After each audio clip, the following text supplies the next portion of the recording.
മലൈക്കോട്ടെ വാലിബൻ. എനിക്ക് തോന്നുന്നു മലയാളികൾ ഏറ്റവും കൂടുതൽ കാത്തിരിക്കുന്ന ഒരു ലാലേട്ടൻ ചിത്രം ഏതാണെന്ന് ചോദിച്ചാൽ അത് മലൈക്കോട്ടെ വാലിബൻ തന്നെയാണ്. അപ്പോൾ അതിൻ്റെ ഒഫീഷ്യൽ ട്രെയിലർ ഇപ്പോൾ ഔട്ട് ചെയ്തിട്ടുണ്ട്. നമ്മളിത് കാത്തിരിക്കുന്നതിൻ്റെ മെയിൻ കാരണം ലാലേട്ടനിലുപരി ഇതൊരു LJP ചിത്രമാണ്. അപ്പോൾ നമുക്ക് അതിൻ്റെ ട്രെയിലർ കാണാം.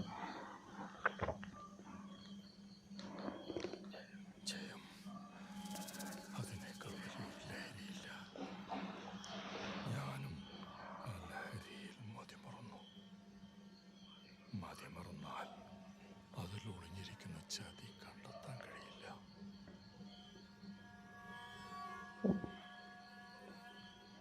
വിഷ്വൽ സൈഡ് ആയുധം കൂട്ടും ചതിയാണ്. പീരിയോഡിക് ഡ്രാമ പോലെ. ഓ,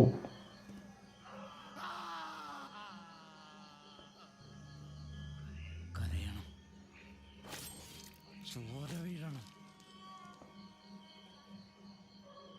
കണ്ണീരും ചോരയും വീണാണ് കടലുണ്ടാകുന്നത്. അങ്ങനെ ഒരു പിടുത്തം തരാത്ത രീതിയിൽ തന്നെയാണ് പോകുന്നത്. ഈ കോട്ട ചാമ്പലാക്കും. ഓ,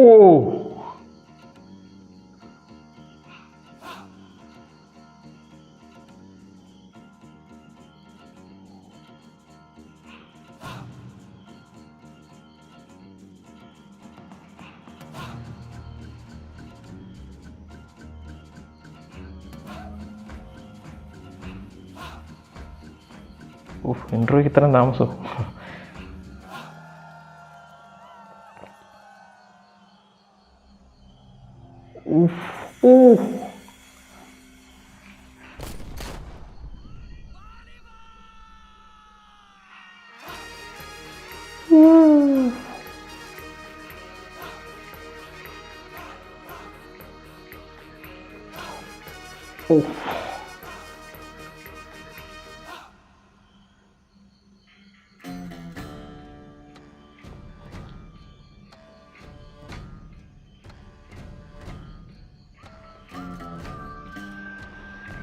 ലാലേട്ടൻ്റെ ഡയലോഗൊന്നും ഇല്ലാതെ ആണോ?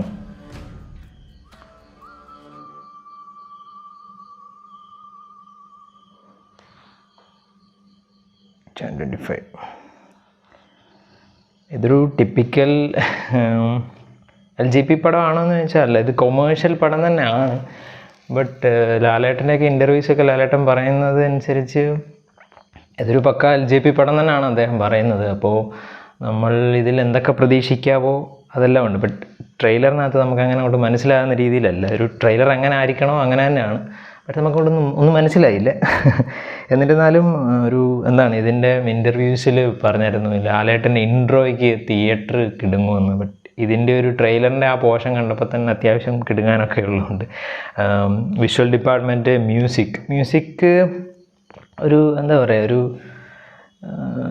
ഒരു എനിക്ക് ഭയങ്കരമായിട്ടൊരു യുണീക്ക് ഫീലൊക്കെ തന്നു. ഇതിൽ ഉണ്ടെന്നൊക്കെ പറയുന്ന അദ്ദേഹത്തിൻ്റെ പേര് ഞാൻ പറഞ്ഞത്, ഉണ്ടയൊക്കെ ചെയ്ത അദ്ദേഹമാണ് ഇതിൻ്റെ മ്യൂസിക് ഡയറക്ടർ. മ്യൂസിക് ഭയങ്കര റിഫ്രഷിംഗ് ആയിരുന്നു. ബട്ട് വിഷ്വൽ സൈഡ് പിന്നെ നമ്മൾ ഓഫ് കോഴ്സ് LJP അദ്ദേഹത്തിൻ്റെ സിനിമകളെ പറ്റി അറിയാവുന്നവർക്കറിയാം. അങ്ങനെ ഒരു ചുമ്മാ ഒരു സിനിമ ഇറക്കാൻ വേണ്ടിയിട്ട് ചെയ്യുന്ന ഒരാളല്ല. എന്തായാലും ഒരു യുണീക്നെസ് അതിനകത്തുണ്ടാവും. അപ്പോൾ ഈ പടത്തിന് ഭയങ്കരമായ വെയിറ്റിംഗ് ആണ്. ഈ ട്രെയിലറിനെ സംബന്ധിച്ച് ട്രെയിലർ എനിക്കങ്ങോട്ട് കൺഫ്യൂസിങ് പോലെയാണ് തോന്നുന്നത്. കുറച്ച് കാര്യങ്ങൾ മാത്രം കാണിച്ചായിരുന്നത്. ബട്ട് അത് നമ്മൾ സിനിമ കാണുമ്പോൾ എക്സൈറ്റ്മെൻറ്റ് നിലനിർത്താൻ വേണ്ടിയിട്ടാണ് അവരങ്ങനെ ചെയ്തിരിക്കുന്നത്. ഡെഫിനറ്റ്ലി ലാലേട്ടൻ്റെ കംബാക്ക് ആയിരിക്കും എന്നൊക്കെ പറയുന്നു. ലാലേട്ടൻ്റെ കംബാക്കിൻ്റെ ആവശ്യമൊന്നുമില്ല, അദ്ദേഹം ഇവിടെ തന്നെ ഉണ്ടല്ലോ. അദ്ദേഹത്തിൻ്റെ നമ്മുടെ LJP എങ്ങനെ യൂസ് ചെയ്യുന്നു അത് കാണാനാണ് ഞാൻ ആഗ്രഹിക്കുന്നത്. നിങ്ങൾ ഈ ട്രെയിലർ കണ്ടിട്ടുണ്ടെങ്കിൽ അതിൻ്റെ അഭിപ്രായം കമൻറ്റ് ചെയ്യുക.